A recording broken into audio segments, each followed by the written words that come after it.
Ravi de vous retrouver pour ce nouveau numéro du Dessous des cartes. Aujourd'hui, on prend la direction de San Francisco. Voici le nouveau quartier de Mission Bay, où se trouve le siège d'OpenAI, avec sa figure tutélaire, Sam Altman, l'un des pères de ChatGPT, le symbole mondialement connu de cette quatrième révolution industrielle qu'est l'intelligence artificielle, où quand une machine devient capable de rédiger un texte, de créer des images, des sons, d'encoder, de traduire une technologie captée aujourd'hui par une poignée d'acteurs. L'IA qui génère, vous allez voir, la plus importante compétition mondiale de notre époque, pour le meilleur et pour le pire, puisqu'avec l'IA, tout dépend de ce que nous en ferons. Comme le prophétisait Tim Cook, le patron d'Apple, nous devons nous assurer que nous utilisons l'IA d'une manière qui se fera pour le bien commun de l'humanité et non à son détriment. L'IA, capable de démultiplier les effets d'une campagne de fake news orchestrée par une dictature, et qui est aussi, vous allez voir, au cœur d'une nouvelle géographie. Sortons nos cartes. Et direction donc la baie de San Francisco en Californie, berceau de cette révolution industrielle qu'est l'intelligence artificielle. Ici se concentrent la plupart des géants américains du numérique, Google, Meta et ses réseaux sociaux, Apple, OpenAI ou Anthropic, et, basé à Seattle, Microsoft et Amazon. C'est en effet grâce aux immenses bases de données générées par les usagers de ces entreprises que les nouveaux modèles d'intelligence artificielle ont pu se développer. Côté chinois à présent, on retrouve les équivalents des géants américains, Baidu, Alibaba, Tencent, Xiaomi, Huawei, ainsi que ByteDance, la maison mère de TikTok, ou encore la nouvelle venue, DeepSeek, avec son agent conversationnel du même nom. Car le domaine novateur de l'IA, c'est en effet ce que l'on appelle l'intelligence artificielle générative, c'est-à-dire la production automatisée de contenu, musique, images, vidéos ou textes, à l'instar de DeepSeek donc, ou de ChatGPT. ChatGPT, conçu par OpenAI, est le plus utilisé des générateurs de texte, avec environ 70 millions d'utilisateurs par jour en 2025, contre 22 millions pour DeepSeek. Mais le coût de développement de l'application chinoise serait bien inférieur, selon ses concepteurs, pour des performances comparables. Tous les géants du numérique, vous le voyez, développent leur propre chatbot. Des modèles concurrents tentent d'émerger dans d'autres pays. Exemple en France, le chat, développé par Mistral, ou en Allemagne, Luminous, développé par Aleph Alpha. Mais la masse de données auxquelles les Européens ont accès est faible et les investissements dérisoires par rapport aux géants chinois et états-uniens. En 10 ans, les États-Unis ont investi 335 milliards de dollars en développement de l'IA. Ils sont suivis par la Chine, le Royaume-Uni, Israël, le Canada, l'Allemagne, l'Inde, la France, la Corée du Sud, Singapour et le Japon. Notons que les pays du Golfe commencent à investir dans le secteur pour ne plus dépendre uniquement des revenus du gaz et du pétrole. Ces différences de moyens expliquent la forte migration des talents de l'intelligence artificielle, largement orientés vers les États-Unis. Près de 50% des ingénieurs d'élite qui travaillent aux États-Unis sont étrangers, attirés par le prestige des géants du numérique et par les salaires mirobolants qui leur sont proposés. Mais l'envers du décor de l'intelligence artificielle, ce sont aussi des centaines de milliers de travailleurs qui préparent les données pour les machines. Très mal rémunérés, ces tâches sont largement délocalisées par les startups et les multinationales de l'IA, principalement en Inde, aux Philippines, en Éthiopie ou au Kenya. Alors regardez maintenant l'évolution du nombre de brevets déposés dans le domaine de l'IA. Alors qu'en 2010, 40% d'entre eux étaient américains, ils ne sont plus que 14% en 2023, tandis que la part chinoise est passée d'environ 10 à 70%, preuve de l'intérêt stratégique de Pékin pour les nouvelles technologies. Alors pourquoi faire ? Historiquement, c'est dans le secteur militaire que l'IA s'est développée. Elle est toujours aujourd'hui utilisée dans le chiffrement des communications, mais aussi pour le guidage des missiles ou des drones et dans la détection de cibles terrestres. L'IA est également utilisée dans la logistique, la finance, la reconnaissance faciale, la publicité ciblée, la recherche scientifique ou médicale, bref, dans tous les domaines où l'analyse de données massives peut être mise à profit.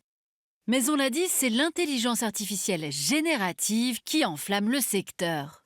Or, ces nouveaux programmes posent plusieurs questions d'ordre éthique. Orientation politique des textes générés ou censure, diffusion de fausses vidéos en apparence réalistes, les fameux deepfakes, ou encore l'atteinte aux droits d'auteur.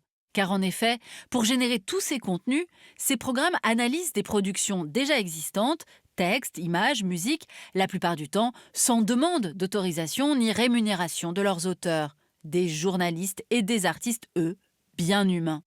Face à tous ces défis, l'Union européenne est la première autorité à s'être dotée d'une réglementation visant à limiter les risques liés à l'usage de l'IA.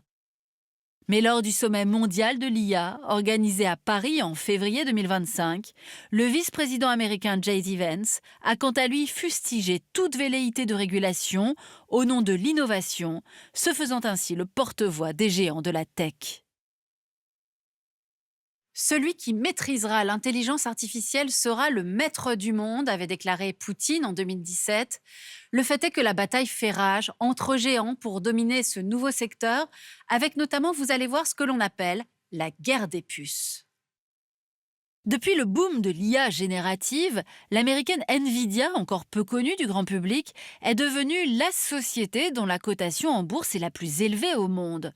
Plus de 4 000 milliards de dollars devant d'autres géants du numérique. Nvidia doit son succès phénoménal à ses puces GPU, d'abord conçues pour les jeux vidéo, mais qui se sont révélées essentielles pour faire fonctionner les programmes d'apprentissage machine partout dans le monde. Or, en 2022, le président Joe Biden décide de restreindre l'exportation des puces les plus performantes de Nvidia vers la Chine. Cette mesure répondait, selon Washington, à une exigence de sécurité nationale, ces puces pouvant être utilisées dans le domaine militaire. Mais cette décision a provoqué de lourdes pertes pour le champion américain Nvidia, la Chine représentant alors 13% de son chiffre d'affaires. Pékin, qui accuse Washington de vouloir entraver le développement technologique chinois, a répliqué en interdisant l'exportation aux États-Unis de gallium et de germanium, deux matériaux utilisés pour la fabrication de composants électroniques et dont la Chine est le principal producteur. Avril 2025, Donald Trump durcit encore les restrictions en interdisant à Nvidia d'exporter ses puces H20, alors même que cette version, moins performante, avait été développée spécifiquement pour le marché chinois, en se conformant aux exigences de Washington. Finalement, en août 2025, le président américain conclut un deal surprenant avec Jensen Huang, le patron de Nvidia, l'autorisant à vendre ses puces moins performantes à la Chine, à condition de reverser 15% du revenu des ventes à l'État américain. Au cœur de cette guerre sino-américaine se trouve également la taïwanaise TSMC. Principale usine de puces haute performance, avec 70% du marché mondial, c'est elle qui fabrique notamment les puces Nvidia. Indispensable aux États-Unis, donc, TSMC est pourtant soupçonnée par Washington d'avoir servi d'intermédiaire au transfert de technologies américaines vers la chinoise Huawei, lui permettant ainsi de rattraper son retard technologique et de fabriquer des puces dont les performances approcheraient celles de Nvidia. Rappelons enfin que pèse toujours la menace d'une invasion de Taïwan par la Chine. Dans ce contexte, la recherche d'indépendance technologique pousse les États-Unis à relocaliser toute la production.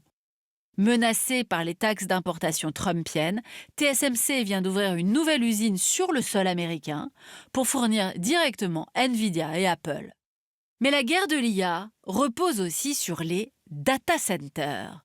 Voici le chantier du site Stargate One à Abilene, au Texas. C'est l'un de ces gigantesques centres de données numériques. Point névralgique de l'intelligence artificielle, c'est ici que sont stockées la plupart des informations qui circulent sur Internet et qui sont sauvegardées sur le cloud.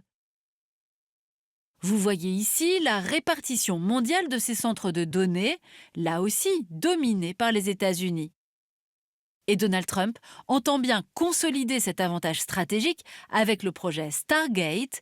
500 milliards de dollars sont annoncés, abondés par OpenAI, la japonaise SoftBank et le fonds émirati MGX. Or, ce que l'on appelle le cloud, ou le nuage, n'a en fait rien de virtuel. La consommation électrique des data centers représente 2% de la consommation globale dans le monde et devrait atteindre 4% en 2035 à cause de l'augmentation exponentielle des données et des requêtes adressées aux moteurs de recherche et aux chatbots. Énergivores, mais aussi important consommateur d'eau pour refroidir les serveurs, les data centers accaparent les ressources de régions qui sont parfois déjà en stress hydrique. Voilà pour cette nouvelle géographie de l'intelligence artificielle et la compétition mondiale qu'elle déclenche. Un dernier mot sur la Russie. On a cité tout à l'heure la phrase de Vladimir Poutine: celui qui maîtrisera l'IA sera le maître du monde. Pourtant, il faut préciser que la Russie est loin d'être une championne de l'IA. Ainsi, depuis 2017, les États-Unis ont développé 161 modèles d'IA à grande échelle, la Chine 127, les pays de l'UE 41 et la Russie seulement 3. La Russie a surinvesti le champ militaire et non civil de l'IA. Elle a par ailleurs accumulé du retard dans le domaine des indispensables semi-conducteurs. Bref, elle s'est laissée largement devancer, on l'aura compris, dans un domaine essentiel par d'autres grandes puissances. Pour aller plus loin, cet ouvrage Tout comprendre ou presque sur l'intelligence artificielle par Olivier Capet et Claire Marc. Ainsi s'achève ce nouveau numéro du Dessous des cartes. Rendez-vous bien sûr la semaine prochaine, même endroit, même heure. Et d'ici là, arte.tv et nos réseaux sociaux pour retrouver l'ensemble de nos vidéos. Et n'oubliez pas de vous abonner à notre newsletter. À bientôt.